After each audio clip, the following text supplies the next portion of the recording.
Welcome to the deep dive. Today, we're tackling something a bit different, maybe, but definitely important if you're playing Black Desert. We're diving into the latest update notes, the ones from June 13th, 2025. Yeah, these notes can be pretty dense, right? Lots of details, and they really map out what's changing in the game, how things will feel different. Exactly. Reading through all of it takes time. So that's our mission today. We're going to sift through these update details, find the really important bits, and, save you some time. We'll highlight the stuff that actually matters, new challenges, ways to level faster, market shifts, that kind of thing. Think of it like going through the patch notes with someone who, well, points out the highlights. Okay. Let's get into it. All right, so first up, the big headline seems to be this new challenge over in the Black Shrine Donghai. That's the one. A brand new boss, the Gumiho. It's dropping into the Calamity 10 difficulty slot. So joining Sangoon and the Golden Pig King at the top tier. Exactly. And the notes are pretty clear. They call it even more formidable than those existing Calamity 10 bosses. Wow, okay, so a real step up in difficulty then. Seems like it. And it's not just Calamity 10. You can face the Gumiho at Calamity 8, 9, and 10. Oh, okay, tiers. And there are gear requirements, I assume? Yep. Minimum listed AP. For Calamity 8, you need at least 345 AP. For 9 and 10, it jumps to 355 AP.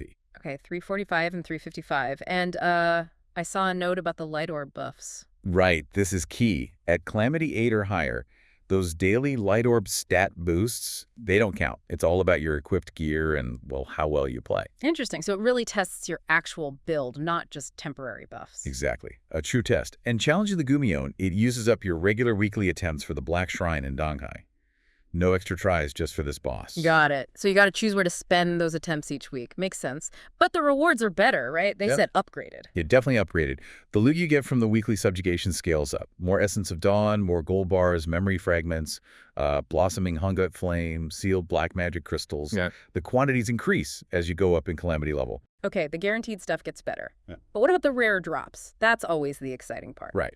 And there's some good potential here. Things like Dawn's Gloves Evasion or DR versions, Deboreka Earrings, the Guang, Jang, or just the base ones, Hungut Flame, Tybeek Spirit. So really valuable stuff. Oh, yeah. Plus various crystals and tiers, Harmony, Darkness, Frost, Slaughter, Phoenix, the whole list. Very important for endgame. And I saw a Trace of Lightning mentioned specifically. Yep, that's highlighted. And it's apparently guaranteed if you manage to get a rank 1 loot box on the higher difficulties. Better performance in the fight means a better box, which means a better shot at all these rare items. Okay. So performing well really pays off with those drops. Yeah. Makes deciding where to use your weekly attempts pretty important if you're hunting for, say, a Deboreka. Definitely. Oh, and they mentioned a small tweak, something about recovery orb locations being adjusted slightly for the Gumiho fight. Just a minor mechanical note. Suggests they're fine-tuning the encounter for this higher difficulty. So yeah, using your weekly attempts here, if you've got the gear, could be really worthwhile. Okay, so that's the new endgame challenge.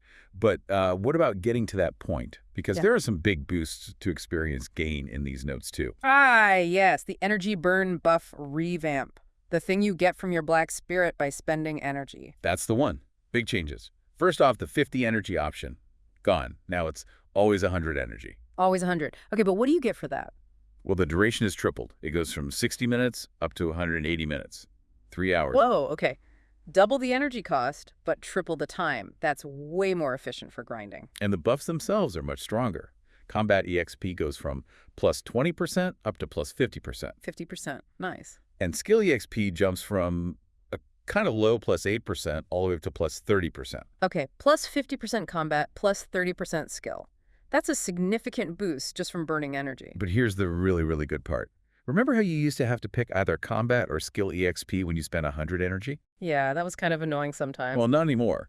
Now, spending 100 energy gives you both buffs, the plus 50% combat and the plus 30% skill EXP at the same time for the full 180 minutes. Seriously, both at once. Okay, that's huge. That massively speeds up leveling and skill point gain. Huge. And there's one more thing. They added a new option. You can now use 100 energy to get a plus 20% life skill EXP buff, also for 180 minutes. Oh, nice. So they've covered combat skills and life skills with these much better, longer-lasting energy buffs. That touches basically everyone. Pretty much. And they updated the growth path stuff related to energy burn to match the new 100 energy cost. Just a minor detail. Right, so that's the active buff. But there were also changes to the passive ones, right? The achievement buffs for characters level 15 to 60, based on combat fame. Yes, exactly. Those got boosted too, quite significantly. It's not just small number tweaks. Yeah, looking at the comparison, even the lowest tier, 15,300 combat fame, went from plus 20% combat and plus 20% skill up to plus 30% for both. And it scales up from there. If you have really high combat fame, like 1,500 plus week, the combat EXP buff went from plus 100% up to plus 200%. The doubled. Wow. Yeah, and the skill EXP for that tier went from plus 30% to plus 50%. So combined with the energy burn changes, it feels like they're really trying to smooth out and speed up that journey towards the end game. So putting it all together, whether you're grinding mobs, focusing on skill points, or doing life skills, and whether you're new or just leveling an ult, the overall pace of progression just got a major shot in the arm.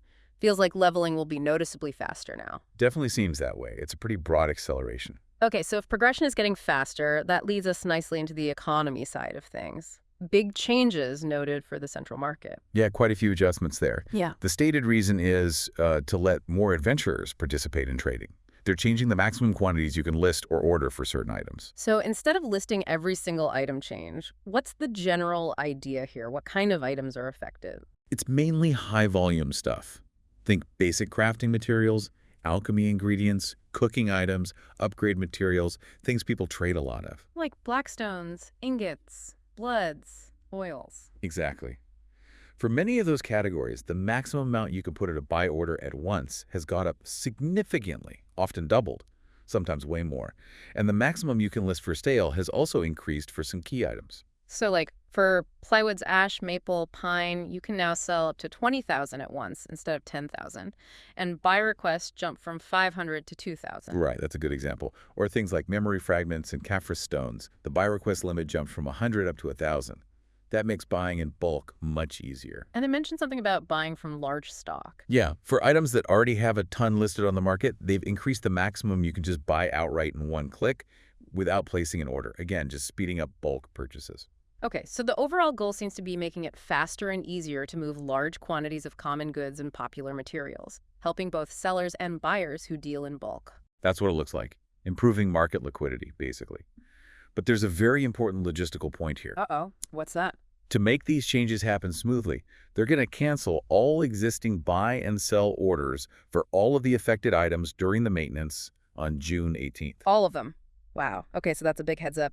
If you have orders up for blackstones, Caphras, plywood, ingots, cooking stuff, pretty much any common material, you'll need to relist them after the maintenance. Crucial point for anyone active on the market. Oh, and a tiny side note. They updated descriptions for hunting taxidermy and some breaths to mention spirit remnant exchange. Just a clarification. Got it. Okay, moving away from the market. Back to monsters. Some new weekly quests are being added. Yep, targeted quests for specific grind zones. Over in Tungta, there's a new weekly from Kartulta. Defeat 500 Turo monsters. And the reward. 10 blossoming despair flames. Okay, decent. And something similar for Jade Starlight Forest. Right. New weekly from Yodin. Defeat 500 Akjansini. Reward is 10 blossoming frost flames. So a guaranteed weekly source for those important flames used in crafting. That's nice. And to go along with that, they've actually boosted the drop rates for those flames directly from the monsters in those zones. Oh, really? How much? Blossoming Despair flame drop rate is up by 18% from certain Turos in Tungta. Okay, 18%. And the Blossoming Frost flame drop rate gets a bigger boost, up 34% from specific Akjansini in Jade Forest. 34%. That's pretty significant. And wasn't there something about Eredia's Oblivion, too? Yeah, they increase the amount and chance of getting those flames, plus Oquilla's Tears of Time from the boxes you get in there. More Tears of Time is always good. Definitely. So, okay. New weekly quests giving guaranteed flames, plus significantly boosted drop rates in popular zones. How do you think this is going to affect the market for those items? Will it make things like crafting Fallen God armor maybe a bit more accessible? It certainly could. More supply usually means prices might come down, or at least stabilize. It makes farming them yourself more reliable, too. It'll be interesting to see how the market reacts. Right. Okay, besides those big changes, there were a bunch of smaller tweaks and system notes. The usual stuff, some quality of life things. In Calpheon, they moved a couple of NPCs, Delashane the Alchemist, and Logi the Old Moon Manager near the North Gate, just making them easier to find together. Always appreciate less running around in Calpheon. What else? They fixed the map guidance for the gold pig spots. It'll point to the correct MTC Munchik now. Small fix, but helpful. Good. No more confusion there. And a system change affecting Pirates players with negative sea fame.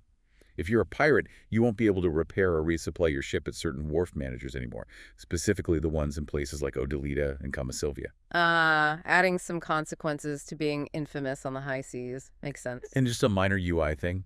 Updating the season server description text to match current rules, removing mention of a life skill buff that's now part of Energy Bird anyway. Okay. And one last important heads up. Yeah, this one's technical, but good to note. The next two maintenance periods, June 18th and June 25th, are going to have larger than usual update downloads. Bigger patches. Why is that?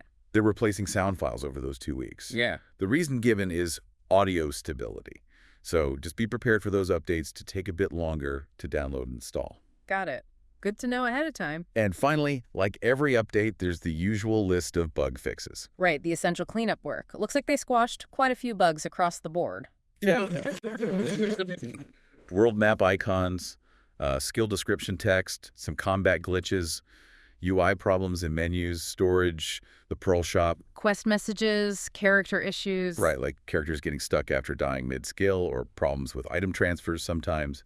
They mentioned fixing one where items like the Essedal necklace could be moved while a skill was cooling down. Okay. Closing loopholes. And fixing issues where silver wasn't deducting properly, like in Patrigio's shop sometimes, or when using the Magnus to travel back to Sol. Just general polish and fixing things that weren't working quite right. Standard bug squashing keeps the game running smoother. Okay, so let's do a quick recap. What are the biggest takeaways from this June 13th update? Well, first, the new Gumiho boss. A tougher Calamity 10 challenge in Donghai, but with potentially top-tier rewards like Deborah is if you can handle it. Then, a major speed up in progression. The energy burn buff is way better now, longer duration, gives combat, skill, and life EXP options with both combat and skill buffs active simultaneously, plus those boosted passive achievement buffs for levels 15-60. Third, the big central market adjustments. Higher listing and buying quantities for lots of common materials aimed at making trading smoother. But remember that heads up about all those orders being canceled during maintenance? Don't forget that one. And fourth, those new weekly quests and boosted drop rates for Blossoming Flames in Tunkta and Jade Forest, plus better drops in Eratea's Oblivion, could make acquiring those materials easier. And rounding it out, the usual quality of life stuff. NPC moves, map fixes, pirate restrictions, UI updates, the heads up about larger downloads soon, and a whole bunch of bug fixes. So yeah, this dive really helps cut through the noise and see what's actually going to change how you play, right? From endgame challenges to leveling speed to how you buy and sell everyday items. Absolutely. It touches a lot of different aspects of the game. So here's something to think about. You've got this much harder Gumiho boss pushing the endgame challenge, but at the same time, these buffs are making it significantly faster to level up and potentially gear up. How do you see players balancing that? Will people rush to the endgame faster now, maybe changing the dynamics around high-end spots and gear?